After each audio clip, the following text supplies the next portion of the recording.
Olá, Olá, boa noite. boa noite a todos. Nós fizemos a enquete para saber qual era o tema preferido das pessoas e teve um impacto. As pessoas estão meio divididas entre investir em ação e falar um pouco sobre tributação de dividendos. Então a gente foi democrático, vamos falar assim, vamos dividir meia a meia a live de hoje para compartilhar um pouco de investimentos em ações e um pouco falar sobre esse tema recente que também está causando bastante polêmica, que é a tributação sobre os dividendos que está ocorrendo, o nosso governo está propondo e tem muitas mudanças aí que com certeza vai mudar e vai mexer com o bolso do investidor. É verdade. Oi, boa noite, tudo bem? Tudo bom, Gabi? Vamos investir hoje, vamos aprender sobre investimentos aí. E acho que vai ser muito bacana porque é um tema que está bem em alta, né? E a gente sempre tem coisas novas para aprender e tenho certeza que quem participar vai aproveitar bastante.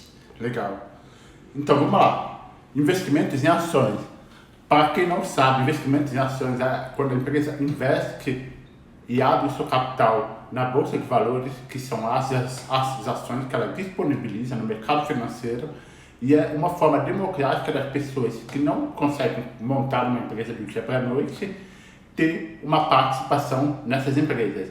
E o que é mais interessante é que passa por vários processos, os órgãos reguladores do nosso governo acompanha bastante isto e ele mostra para as pessoas que dá para ela ser uma investidora e continuar fazendo a sua atividade normalmente, como, por exemplo, um médico, uma pessoa que trabalha como advogado, numa empresa privada, não se limita a isso. Então, ele possibilita uma forma das pessoas ganhar mais dinheiro, ter uma rentabilidade, do que deixar aquele dinheiro parado na poupança por vários anos e aquilo a gente sabe que corrói muito o seu patrimônio com o decorrer do tempo. Eu acho interessante você falar isso, Fernando, porque vários profissionais, colegas médicos vêm me perguntar: mas como que funciona investir em ações?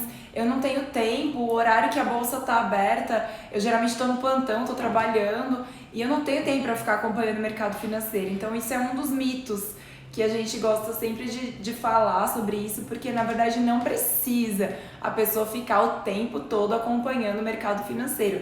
O nosso objetivo não é ensinar a pessoa a ser um day trader, né? Que é aquela pessoa que fica todo o tempo do pregão ali direto grudado no computador, com duas telas, olhando direto notícias, gráficos.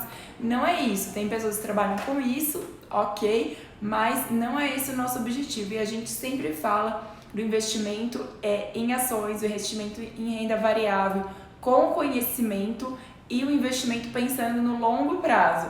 Não é assim, eu vou colocar hoje e amanhã eu vou ter um lucro enorme, vai subir. Extraordinário. Isso não, a gente sempre pauta que isso não vai acontecer. Se acontecer, literalmente foi sorte, porque eu já vi muitos profissionais, muitas pessoas muito boas no que fazem, conhecem muito bem o mercado financeiro, mas você não consegue dominar o mercado financeiro sozinho. É milhões de pessoas ali investindo, então você tem que procurar ter um investimento de uma forma que você vai fazer o seu dinheiro rentabilizar, mas eu costumo dizer que investir é você deixar o seu dinheiro rendendo, mas também de uma forma objetiva você proteger esse seu investimento. Porque senão seria apenas loteria, você investir para querer ganhar 100, 200, 300% em um ativo em um ano. Não, isso não é uma coisa saudável. E se vier a acontecer, foi sorte, mas pula fora do barco, porque não tem como uma empresa crescer 300% a um ano. É coisas que não se conversam. E é comprovado que aquelas empresas que sempre dão resultado constantemente, o preço da sua ação vai se valorizar no decorrer do tempo. Embora uma ação valorizou 10, 15% neste ano e a empresa cresceu 10, 15%, você vê que ela acompanhou. Mas às vezes a empresa cresce 15% e a ação não se mexe. Mas ao longo do tempo, a tendência é o preço da ação também acompanhar, porque o que acontece? Os investidores, eles acompanham o preço da ação e se ele realmente está valendo aquilo. No momento em que ele vê que o preço da ação vai estar barato e a ação realmente valer mais caro, ele percebe que aquilo está em oferta no mercado. É igual um produto que você está vendendo. Está saindo mais barato? Opa, deixa eu comprar, ficar com ele quietinho aqui, porque eu sei que é um ativo interessante que vai me rentabilizar bastante no futuro. Sim, é verdade. E é por isso que tem que buscar esse conhecimento, porque a gente vê que as pessoas têm medo, né? Ah, eu tenho medo da bolsa de valores, eu tenho medo de perder. E a gente sempre fala isso, que quanto mais conhecimento de qualidade se busca, menor vai ser o medo e mais disposto a ter um risco controlado a pessoa vai ter, né? Tudo na vida é assim, né? Quando a gente não conhece, a gente tem medo, mas a partir do momento que vai se estudando, vai se conhecendo, esse medo vai diminuindo e a pessoa vai tendo mais segurança. Verdade. É que, na verdade, tudo que é novo que causa um pouco de receio, mas não é porque é novo que vai te prejudicar. E aí eu vejo as pessoas, às vezes, ainda muito presas àqueles mitos. Ah, eu vou colocar todo o meu dinheiro em bolsa de valores e vou perder. Mal ela sabe que tem vários órgãos controlando, direcionando, o governo controla muito bem essas empresas para evitar o máximo de fraude. Por quê? Porque ele é bonzinho? Não. É porque ele quer um sistema financeiro robusto. Interessante, estava conversando com um amigo meu semana passada.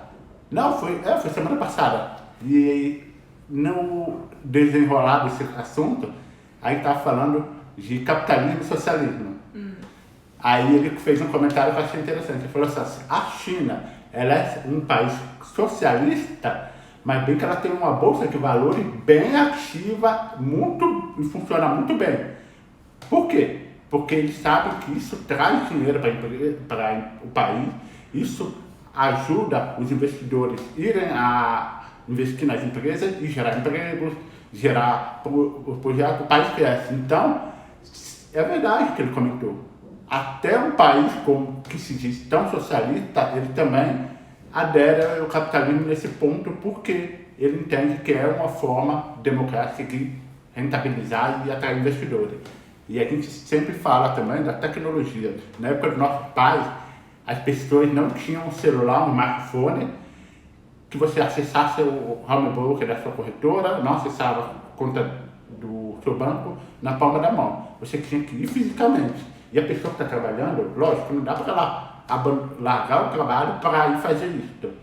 Quando ela fazia, era no horário de almoço, uma agência que ficava perto do trabalho dela. Hoje não, hoje, com a facilidade da internet, com a mobilidade que você tem na palma da sua mão, você consegue muito mais fácil se tornar um investidor do que há anos atrás. Sim, é verdade. E essa facilidade trouxe também um volume muito grande de informações na internet, nas redes sociais, e as pessoas às vezes acabam ficando perdidas, né? Porque antigamente era difícil o acesso à informação.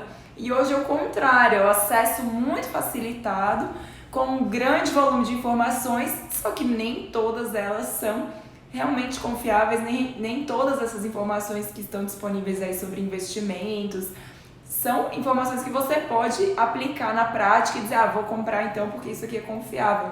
A gente tem que avaliar com calma e buscar quais são as melhores fontes, o que tem por detrás daquilo que está sendo dito, né? Tem vários detalhes aí que a pessoa tem que ficar atenta. Exatamente. Então, eu sempre falo que educação financeira, ela te ajuda muito nesse ponto. Se você souber cuidar do seu dinheiro, por máximo que você aprenda um pouquinho a cada dia, mas no decorrer dos anos, você vai ver que isso te acrescenta muito. A pessoa que começa a investir agora, que está saindo da faculdade, arrumou seu trabalho e já começa a investir agora, ela tem muito tempo em comparação àquela pessoa que começou com 40, 45 anos, que esperou se estabilizar profissionalmente, ter aquele dinheiro, que ela fala, não, agora eu posso fazer tudo que eu gosto, mas investir. E às vezes isso é um pouco de mito, porque para investir você não precisa de muito dinheiro. Pelo contrário, você precisa de conhecimento e você saber que investir pouco e ter uma lucratividade maior. Você pegar empresas, tem empresas que têm ações que custam 5, 10 reais, 12. Então, você comprar um lote desses é insignificante, principalmente para uma pessoa que é médica. Então, o que ela tem que entender? Que ela vai construindo a renda passiva dela com calma, com tempo. Bolsa de valores já tem se provado, a gente já tem visto muitas pessoas que começaram a investir há muitos anos e hoje elas têm uma vida mais tranquila, não somente do lado financeiro, mas também de calma, onde ela pode escolher onde vai trabalhar, se aparece um hospital muito longe, ela não quer ir porque ela fala, não, vai compensar ficar 2, 3 horas para ir, mais 2, 3 horas para voltar, mais o horário que eu vou destinar de trabalho. Então, tudo isso gera uma consequência na sua qualidade de vida. E é lógico, gente, você trabalhando e suas contas pagas, você fica mais tranquilo. Ninguém consegue separar totalmente a sua vida financeira, profissional e familiar. A gente sabe que isso é um conjunto que faz parte da vida de todo ser humano. Então, se você é um ser humano que está bem profissionalmente, ganhando bem, mas você não está administrando muito bem suas contas, você começa a sentir desconforto com isso. Eu conheço várias pessoas que infelizmente ganham muito bem, mas infelizmente gastam muito. E quando ela vai ver, são gastos desnecessários.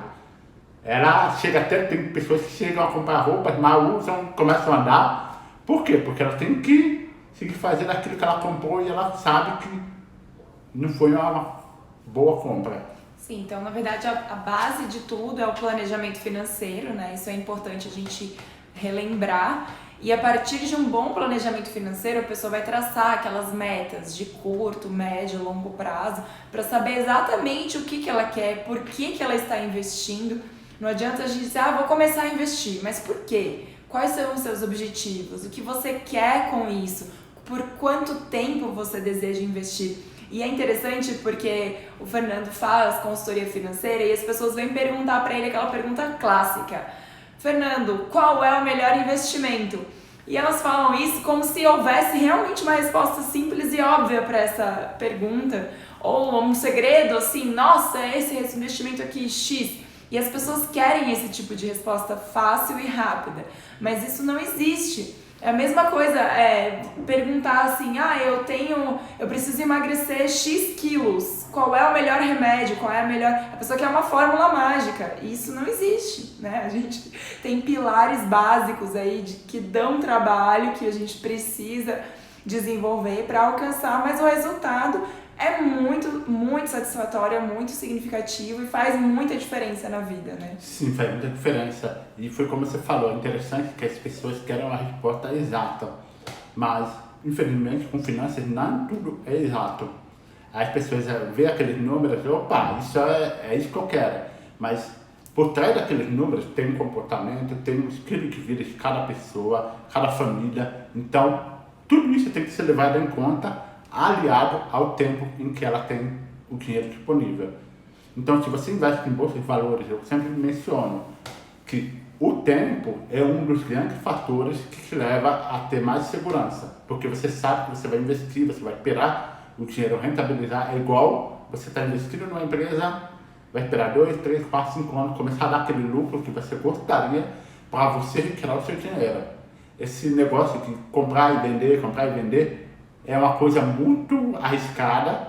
Dá para você ganhar dinheiro como trader? Dá, mas o risco se torna muito maior. E às vezes você fica fazendo muitas operações e o seu dinheiro não rentabiliza de uma forma que você gostaria, porque você tem que começar a pagar tributos, tem que começar a pagar taxas de corretagem. São vários fatores que também devem ser levados em consideração. E entrando um pouco no mundo da bolsa de valores, entrando mais a fundo, eu ia falar também da parte que a gente sabe que estamos passando por uma crise. As pessoas viram muitos ativos que estavam muito baratos subirem, mas ainda tem ativos baratos. E essa semana teve uma notícia do Covid que ele estava se espalhando de novo, uma nova onda. Mas assim, lembrando, calma na hora de investir e você ter o seu dinheiro para longo prazo. A pessoa que pode esperar 3, 4, 5 anos, ela sabe que ela vai comprar algo barato agora e vender no futuro. Muitas empresas estão sendo vendidas mais barato do que ela realmente vale. Então, é o chamado a promoção do mercado. Sim, isso é importante, né? Porque ações baratas, é lógico, a gente sempre se falou isso, né? Comprar na baixa e vender na alta. Mas ninguém sabe qual vai ser o nadir ali, o vale da curva e qual vai ser o pico. Ninguém sabe, ninguém tem essa resposta. Mas é interessante você falar, porque se deve comprar na baixa boas empresas, né? Comprar empresa ruim também não é lá esse grande negócio. Não faz sentido. E você também ficar atento a setores. Tem setores que a gente sabe que nesse momento de crise, igual por exemplo a aviação, é um setor que parou literalmente.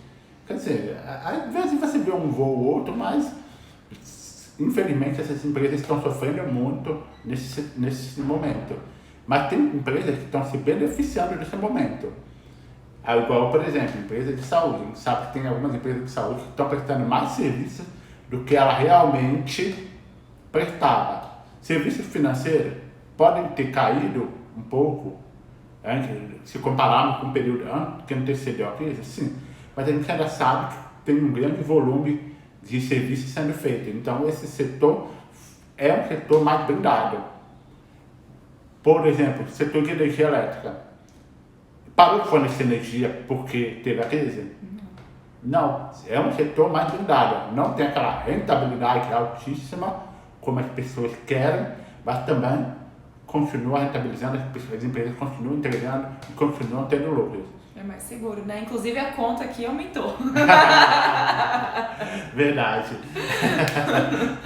E acho interessante isso, Fernando, porque antes, quando eu tava começando a aprender, ainda tô aprendendo muito, né? Mas assim, quando eu tava começando a aprender de ações, eu não fazia a menor ideia de que existem ações mais arriscadas e menos arriscadas.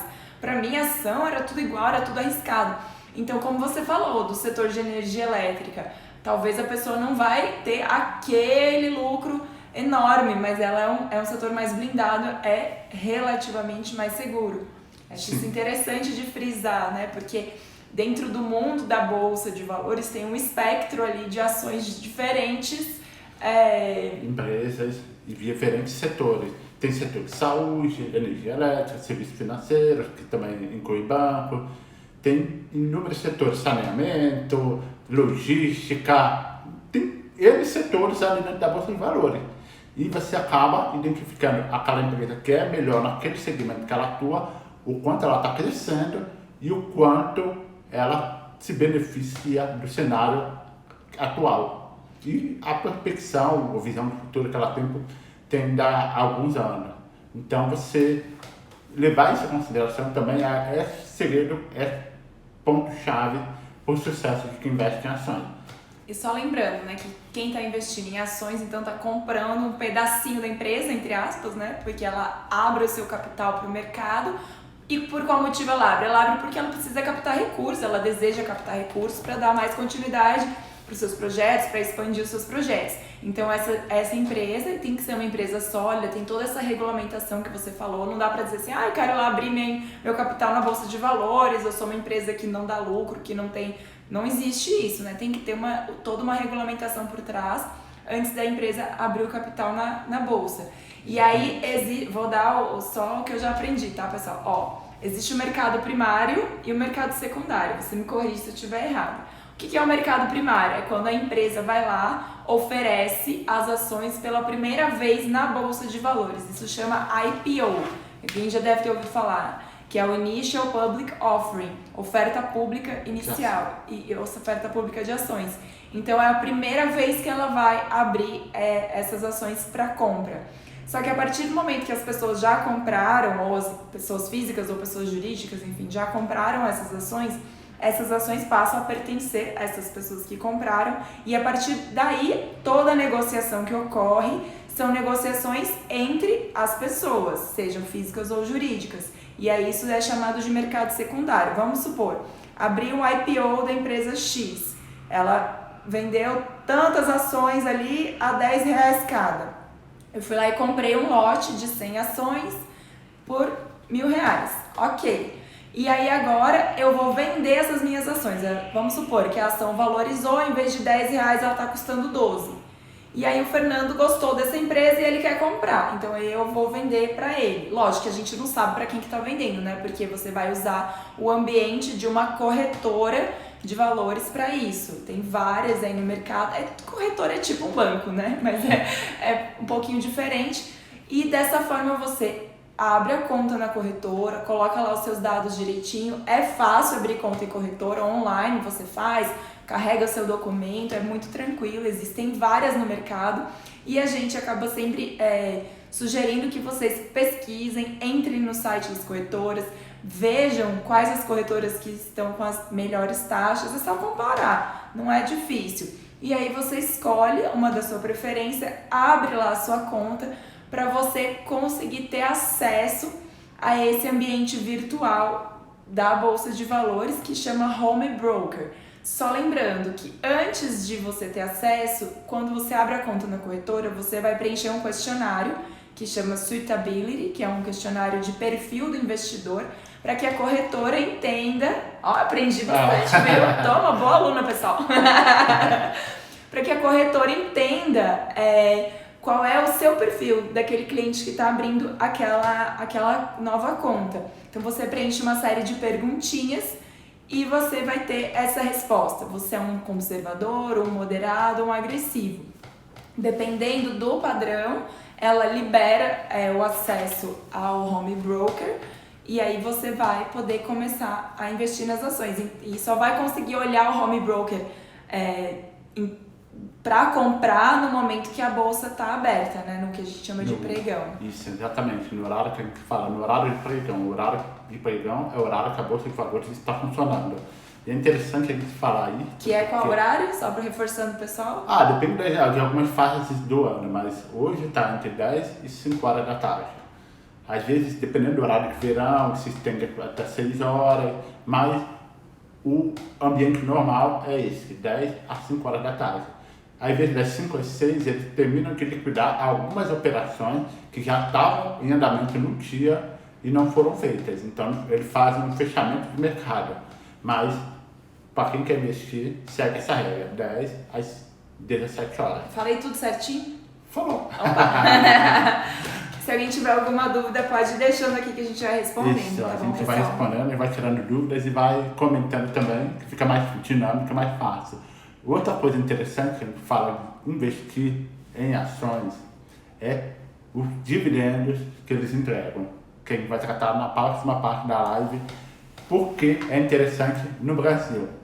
No Brasil, a gente recebe aquele dividendo, que é uma parte do lucro da empresa, que ela remunera o seu acionista. Ou seja, eu tive um lucro, aquela empresa teve um lucro no ano, então ela fala, esse dinheiro eu não vou reinvestir, mas eu vou repassar para o meu acionista, para o cara que confiou no meu projeto. Então, esse acionista recebe essa parte do lucro de acordo com a participação que ele tem na empresa. Quanto maior a participação, maior vai ser o dividendo que ele recebe. E esse dividendo, até hoje, não é tributado. E o Brasil é o único país que eu conheço que tem essa regra que está totalmente livre de pagamento de imposto de renda sobre os dividendos. Mesmo porque a empresa que já pagou o imposto de renda, o imposto devido, né? E ela repassa aquele dividendo livre de imposto. Exatamente. O juros sobre capital próprio, que chamam JCP, já passa ao investidor, só que quando você fizer a declaração, você vai pagar o imposto de renda sobre o JCP, os 15% que é devido. Essa é a diferença. Dividendos não paga e JCP paga. Essa regra é interessante porque aquele investidor que tem muito dinheiro e tem tempo para deixar o seu dinheiro investido, eu acho interessante porque ele recebe esse dinheiro, essa parcela livre de imposto e, no caso do dividendo, e ele vai reinvestindo na empresa. Ou seja, ele não precisa vender a posição que ele tem para comprar mais. Ele tira aquele dinheiro livre e vai reinvestindo. No momento em que começou a crise, aquelas ações que têm dividendos, que pagam mais dividendos, os investidores seguram mais na sua carteira, porque ele fala, essa ação mal paga dividendo, mas essa daqui eu sei que vai me pagar 7, 8, 10% ao ano. Então, eu vou segurar essa daqui que eu sei que vai me dar um dinheiro durante o ano e a outra eu nunca faço. Então, tudo isso é levado em consideração quando ele faz o seu investimento. Nada é por acaso no mercado financeiro. Verdade. Interessante, mas é alguma coisa para se acrescentar? De ações, na verdade, tem muito assunto, né, Fernanda? Era mais um apanhado geral. e abrir oportunidade para as pessoas esclarecerem esses pontos e relembrar que quanto mais a gente conhece, mais a gente vai tendo segurança. E aí a pessoa que quer começar agora, vamos supor, ela já fez planejamento financeiro, que a gente chama de dever de casa, né? Já fez planejamento financeiro, já está com a vida financeira organizada e ela já constituiu a reserva de emergência, que é um ponto muito importante. E aí, a partir desse momento que a pessoa já está com a reserva de emergência, ela pode começar a construir outros tipos de investimentos, pensando aí no longo prazo, como a gente mencionou. E como que a gente poderia começar, Fernanda? Essa pessoa já está com a vida financeira organizada, já está com a reserva, ela quer começar na bolsa. E aí, o que você sugere para essa? Então, eu sugiro para ela não ser aquela pessoa aventureira. Ela sabe que ela tem um dinheiro disponível que ela vai poder deixar por um tempo maior na bolsa de valores. Então, ela vai começar a investir realmente. Então, o que é mais aconselhável? Você procurar aquelas empresas maiores e mais confiáveis no momento. Você sabe que uma empresa grande, é difícil uma empresa grande, as líderes no mercado quebraram. Você pegar o líder no setor petrolífero, poxa, é difícil uma empresa petrolífera quebrar, mas a líder do setor. Sim, é verdade. Eu acho que isso que você está falando agora, desculpa interromper só, acho que é a resposta da pergunta da Rosana, né? Porque ela perguntou aqui, boa noite, comecei agora a investir, minha dúvida é como formar uma carteira rentável e segura? Fico um pouco paralisado no que diz respeito a boas escolhas. Muito obrigada. Isso na verdade, que a Rosana comentou, faz parte da prática do conhecimento que você vai ter. A carteira rentável, o que a gente sempre comenta, que você está investindo, você tem que ter um horizonte de quanto mais ou menos você quer ter de lucro naquele ano. Não adianta você pensar, eu quero 100%, você sabe que aquilo não é algo saudável. Mas vamos supor, se você pensar em 10, 15% ao ano, para a sua carteira valorizar, já começa a se tornar interessante. Aí imagina, Rosana, nesse ano rendeu 15%, no outro ano rendeu mais 15%. Não vai ser 30%, porque esses 15% vai ser em cima do que já rendeu. Aquele chamado juro composto. Então, você pensar de uma forma mais segura, vale mais a pena você fazer um investimento, não focando num lucro baixo, lógico, porque não faz sentido, você quer ter um lucro maior do que se você deixasse parado num título de renda fixa, mas também é fato, você saber que você está com a carteira muito arriscada, que ela está subindo muito, calma aí, vamos pôr um freio, pisar no freio aqui, vamos olhar, analisar nossa carteira e verificar. Porque é interessante a gente pegar, olhar a carteira de pessoas que ela está assim, subindo, caindo. Isso nós chamamos muito de volatilidade. Quanto maior for a volatilidade da sua carteira, maior é o risco que você está tendo. É fato. Aquela ação que sobe 6% no dia, no outro sobe, cai 3%, no outro sobe 1%, aí cai 5%. Isso é muita volatilidade. É fato. O ativo que ela está tendo na carteira dela é um ativo mais arriscado do que os outros. Não tenha dúvida sobre isso. Às vezes tem empresas boas que estão passando por um momento um pouco turbulento. Aí ela oscila muito. Mas assim, você sabe que é só durante um período. Não é a constância dela oscilar muito. Você pega empresas boas, renomadas, você olhar o gráfico dela de um ano, ele vai subindo um pouco. Ela não faz aquela curva bem acentuada. Mas você vê que ela vai sempre crescendo, ela vai entregando resultado, vai pagando seus acionistas. Então, essa já é uma dica de como sua carteira se torna mais rentável. Com mais segurança, é lógico. E é lógico, gente, não dá para você querer montar uma carteira somente com renda variável. Você tem que ter um pouco de renda fixa, porque você sabe que você tem que balancear um pouco a sua carteira. Caso a bolsa caia muito, você tem um pouco de renda fixa para fazer novas compras de renda variável ou utilizar aquele dinheiro no momento que você precisa com mais urgência. Tudo isso é levado em consideração. Por isso que tem muitas pessoas que falam, estudo mercado financeiro, na hora de colocar na prática eu não consigo. Por quê? Porque as pessoas entendem o que é o conceito. Mas na hora de colocar na prática, você tem que saber o que é o conceito, tem que ter o conhecimento e colocar ele em prática e montar a sua estratégia do dia a dia. E mercado financeiro, tudo tem que ter uma estratégia. Você tem que ter uma estratégia. A bolsa está subindo, eu vou ganhar junto com ela. Se a bolsa cair, eu já tenho outro ativo que vai me compensar, que eu vou trabalhar com ele nesse período em que a bolsa estiver caindo. Tudo isso faz parte da sua estratégia. Isso, e acho que é interessante, Rosana, a gente sempre fala, né, que é importante ter um mentor aí nessa jornada inicial, porque com certeza, parabéns pela sua decisão de começar a investir, eu acho que isso é super importante, mas é bacana você buscar ter esse mentor, essa pessoa que vai te ajudar nesse primeiro momento. E daqui a pouco é igual andar de bicicleta, né? Começa, aprende, daqui a pouco rala o joelho um pouquinho, mas daqui a pouco você vai, aprende a pedalar sozinha e não precisa mais de tanto suporte, né? Mas nesse primeiro momento é importante sim buscar esse suporte. Concordo com você. E é interessante que quanto mais conhecimento você vai tendo, um suporte maior, você vai entendendo que, poxa, isso aqui não faz sentido, não é algo interessante para mim. Às vezes eu vou comprar um ativo que está me pagando 3, 4, 5% ao ano e outro está me pagando 6, 7, 10%. Então você já começa a entender, já começa a questionar mais sobre aquilo que você está comprando. E é interessante, quanto mais conhecimento você tem, mais você questiona. Porque você tem embasamento para questionar e para tirar aquela dúvida. E quando você não conhece, tudo que te falam você acaba aceitando porque você não sabe trabalhar com essas informações. Isso é para qualquer profissão. Sim, é verdade.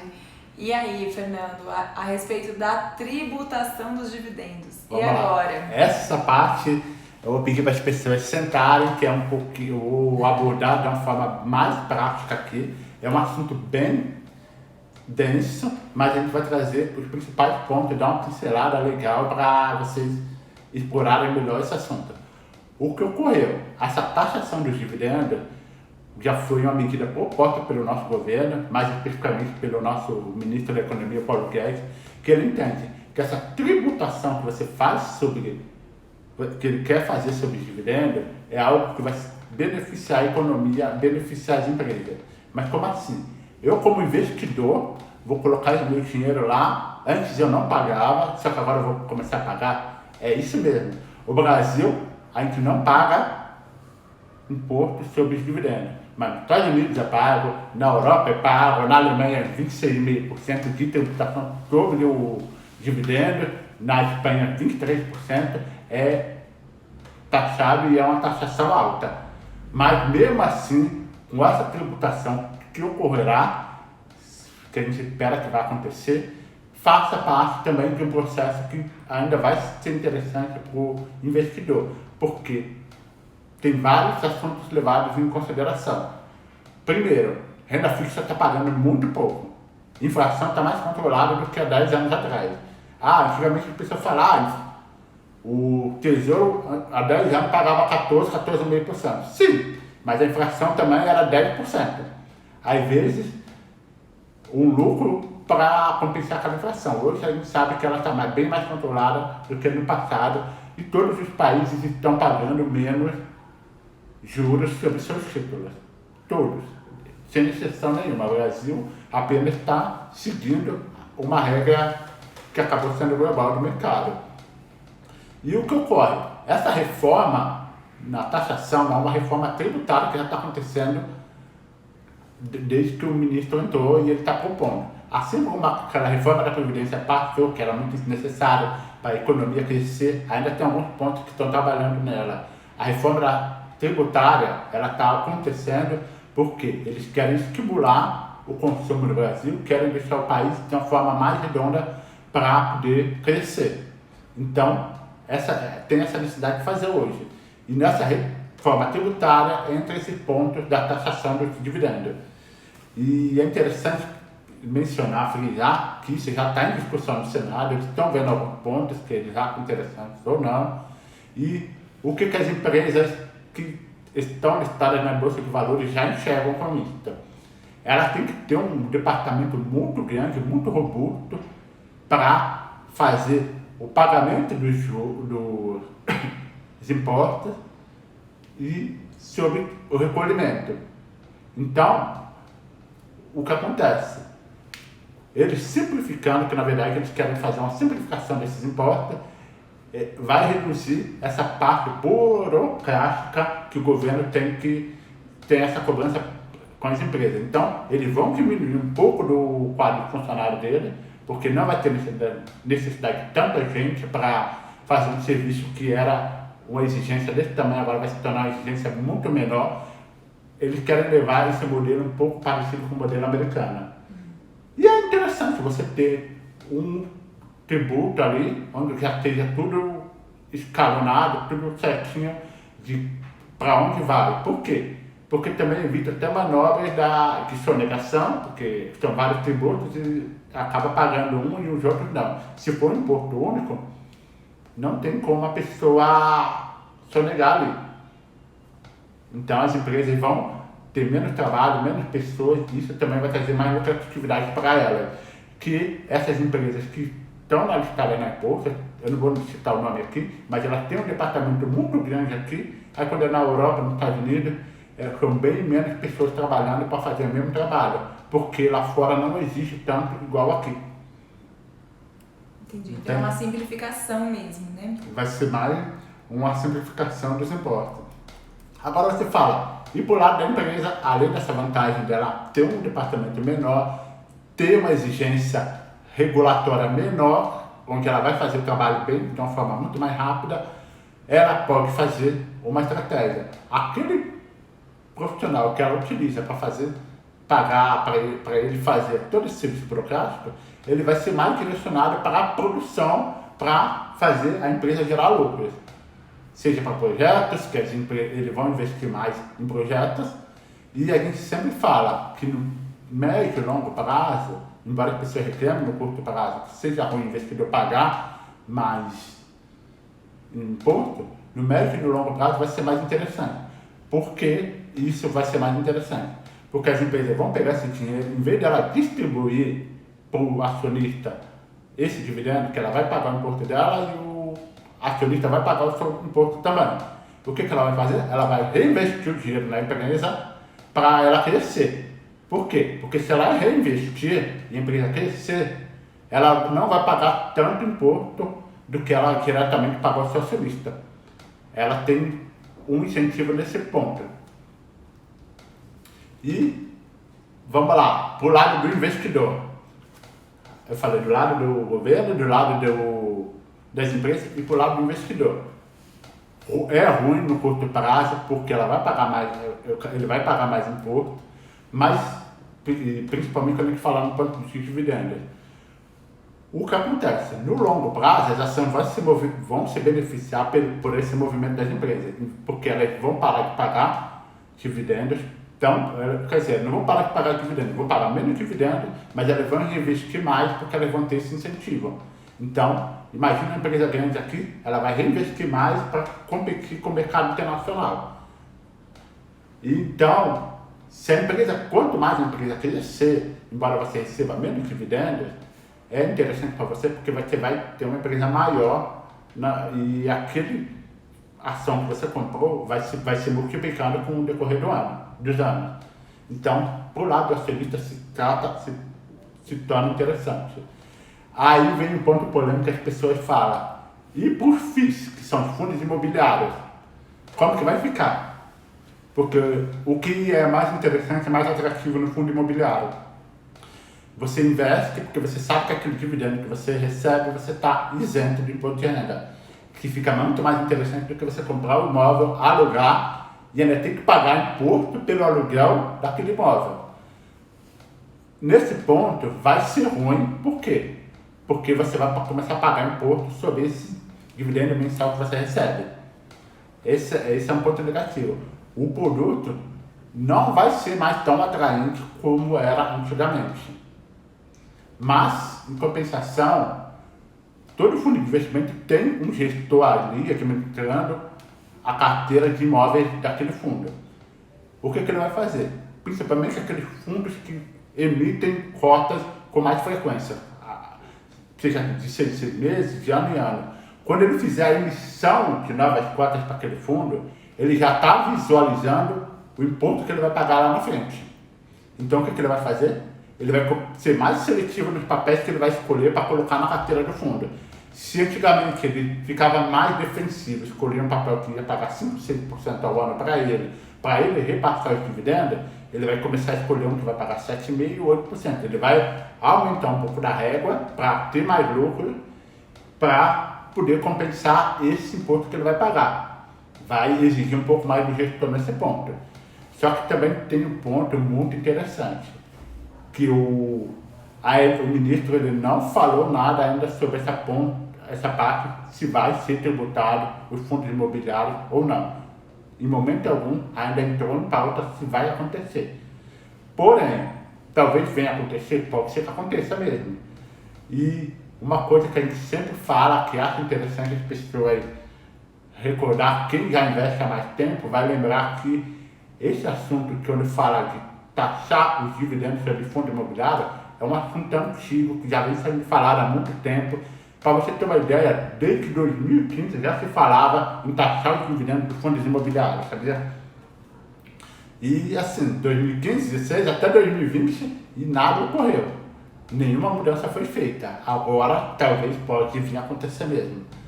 E vamos lá. Eu vou falar aqui uma comparação de como que era nos Estados Unidos, como é hoje essa mudança tributária e como é no Brasil. Só para a tributação para as empresas.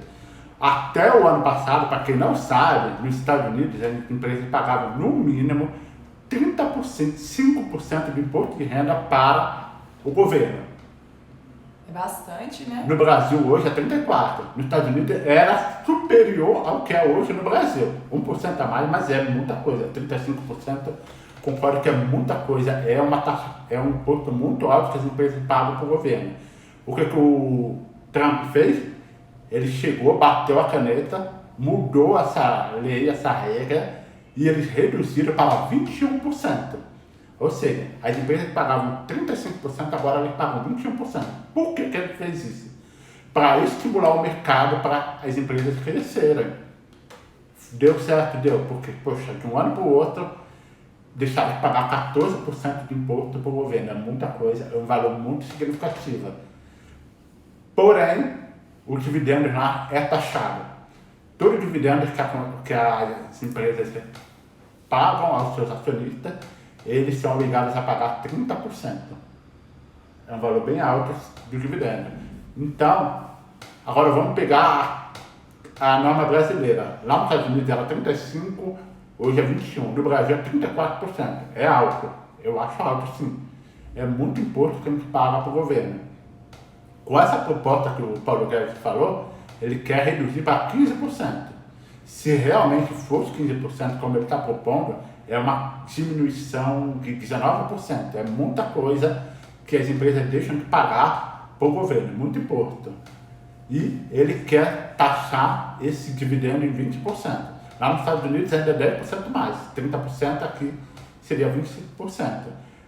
Só que, não sei quem sabe, se as pessoas não sabem, mas no Brasil, até 1995, era cobrado imposto sobre dividendo. Em 96 mudou, aí estamos vários anos sem pagar imposto sobre dividendo, e agora está retomando essa conversa, que eu creio que vai acontecer. Interessante, eu não sabia que tinha isso na história do Brasil aí. Na história do Brasil, até 1995, as pessoas pagavam dividendo, recebiam dividendo e pagavam. Só que o que ocorre?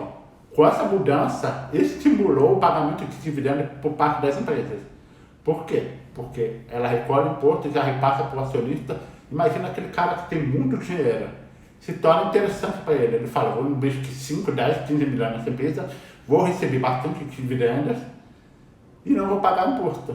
Mas agora vai mudar, né? Mas tem todos esses pontos que você falou e acho bem interessante que tem que considerar tudo isso mesmo. Não dá pra sair dizendo, xingando, né?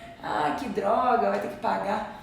É lógico que ninguém quer, né? Mas tem que avaliar essa conjuntura mesmo. Achei bem interessante. Assim. E é interessante, pode mencionar, frisar aqui, que assim, no curto prazo, lógico, você tem um prejuízo.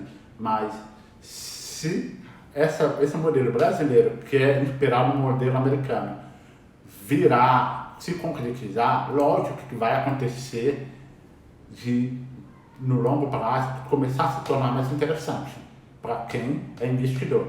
Aí a pessoa fala, poxa, comecei a investir agora, a Bolsa de Valores começou a ficar mais popular, começou a vir mais pessoas e vem o imposto assim, uma paulada para você pagar, que antes não era. Veio, mas eles estão pensando lá na frente, no longo prazo. E é interessante que o que as empresas americanas costumam fazer, eu trabalhei em banco americano, sei que acontece, e é interessante frisar aqui, que a empresa brasileira sabe que dá para fazer isso e, consequentemente, eu creio que vai fazer. A empresa americana, não vou citar o nome delas, vou citar assim, a empresa do Warren Buffett mesmo faz isso. Ele pega, tem o lucro, a empresa dele tem o lucro, o que ele faz? Em vez de distribuir esse lucro, parte desse lucro para os acionistas, para pagar imposto, ele vai lá, compra ações da empresa dele e coloca em tesouraria. Ou seja, ele não se desfaz, ele aumenta a posição da empresa dele na tesouraria. Só que depois de um certo tempo, ele vai lá e cancela essas ações que estavam em tesouraria. E qual é a vantagem para você que é investidor? Vamos supor, você tem ações no mercado. Eu fui lá e comprei bastante ação no mercado, coloquei na minha tesouraria e depois eu cancelei. Automaticamente você acaba tendo a parte maior da empresa na sua mão. É uma forma, tipo uma estratégia que você acaba entregando dividendo para o seu acionista, ele começa a crescer dentro da empresa sem você realmente pagar o dividendo. A empresa americana do Warren Buffett é clássico de fazerem isso. E tem outras empresas também que fazem isso. Então, sempre tem uma maneira de você trabalhar, de você aumentar a posição do seu acionista. Aí algumas pessoas vão falar, é interessante a empresa emitir ações no mercado, às vezes a pessoa está com ação, a empresa vem, emite bastante ações e a ação dela acaba desvalorizando. Então, é interessante quando você, no mínimo, recompra o mesmo número que você tinha para você manter aquela posição da empresa. Entende? Para você não diminuir a participação que você tem nela. Agora, se emitir, você não compra, você acaba tendo aquela mesma posição. Qual é a vantagem nesse ponto? Eles vão tirando a ação do mercado e você vai aumentando a participação. No Brasil, para as pessoas fazerem isso, quando vai recebendo dividendo, ela vai comprando mais empresas e vai aumentando a participação dela. Ou seja, a empresa acaba fazendo esse papel que o acionista teria que fazer. Interessante, muito interessante. É interessante. E, com certeza, as empresas brasileiras, grandes empresas, estão na Bolsa de Valores, elas já estão atentas a isso.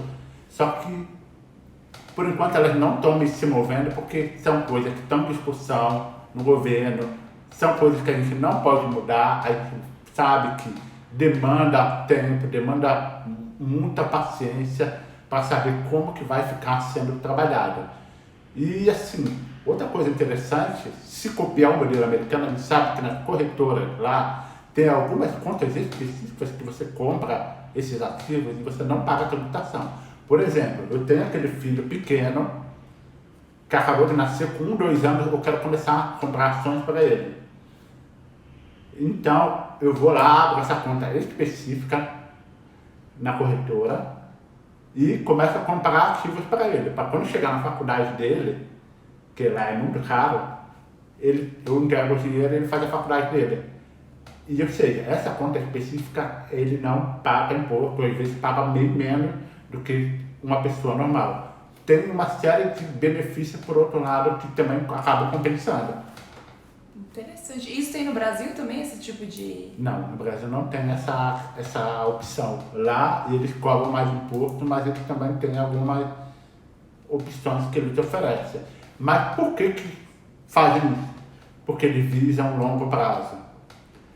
Porque eles acham interessante. Tem várias regras específicas nessa conta. Por exemplo, ele vai começar a montar a carteira para o filho dele, ele vai falar, se eu vou resgatar 4, 5 anos depois, eu vou pagar um imposto que toda pessoa pagará, desculpa. Mas se ela obedecer todas as regras específicas e levar adiante, acontece isso, ela leva o dinheiro dela com esse benefício. Previdência nos Estados Unidos. Algumas pessoas montam carteira na corretora deles, vão investindo, que é o que a gente orienta as pessoas a fazerem, investir para a sua previdência aqui no Brasil, mas lá também ele abre essa conta específica e como ele justifica que é para a previdência dele, para ele ter uma vida melhor no futuro, quando se aposentar, ele pega esse benefício. Por quê? Porque ele deixa esse dinheiro por um bom tempo lá investindo e sempre rentabilizando. Interessante porque a empresa tem um acionista que ficou 20, 30, 40 anos com ela. Ela evita um pouco essa especulação, mas também fideliza a pessoa a ela, dando o benefício de que ela vai pagar menos imposto. Muito interessante. Então esse mindset de você pensar no longo prazo, eu acho que é fundamental, eu acredito que seja fundamental para qualquer investidor. E é interessante você mencionar, porque nos Estados Unidos se tem essa cultura mais sólida, até mesmo na população geral, né? Porque o pai já pensa, a mãe já pensa quando a criança nasce, nossa, eu vou montar uma carteira de ações para quando esse menino estiver na faculdade.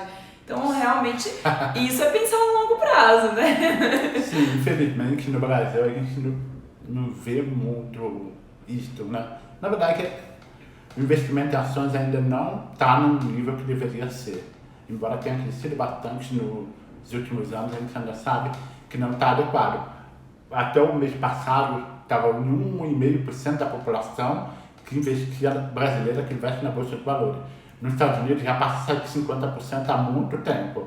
Hoje eu não sei quanto está, se é 60%, mais de 60%, mas é uma população muito ativa na Bolsa de Valores, diretamente.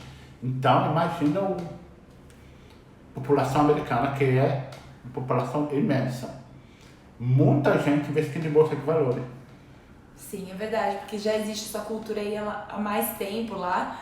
E é isso que a gente está trazendo para cá também, para a gente poder discutir sobre esses assuntos, desmistificar algumas dúvidas, algumas situações que as pessoas trazem como certas, mas na verdade precisa esclarecer melhor. E é muito bacana isso, Fernando, a gente mudar de alguma forma, né, a mentalidade, a maneira de pensar e esses medos, para que a gente possa ter no Brasil no futuro mais investidores, mais mulheres investidoras, né? Quero falar com as mulheres porque ainda é uma parcela muito pequena de mulheres na Bolsa de Valores, vem crescendo, mas assim, é predominantemente masculina a Bolsa de Valores e isso não precisa ser assim, a gente pode estudar, aprender e trabalhar para que seja diferente no futuro. Sim, e como você frisou, né, a mulher ela já está no mercado de trabalho mais forte a cada ano. A gente percebe que elas estão ocupando cargos melhores, tem um volume maior de mulheres no mercado de trabalho. E porque na Bolsa de Valores a gente ainda não vê essa refletir dessa forma. Embora, lógico, a gente sempre concorda que ainda tem muito espaço para a mulher alcançar no mercado de trabalho, mas na Bolsa de Valores é muito pífio em comparação ao que já foi alcançado no mercado de trabalho brasileiro. Então vamos trabalhar para que isso aconteça, né? Para que melhore cada vez mais. Tá certo, bom, pessoal? Se tiverem mais perguntas, a gente vai estar pronto para responder. E é interessante ter frisado, eu entrei um pouco mais tecnicamente nessa parte dos dividendos, porque eu vejo muita gente reclamando.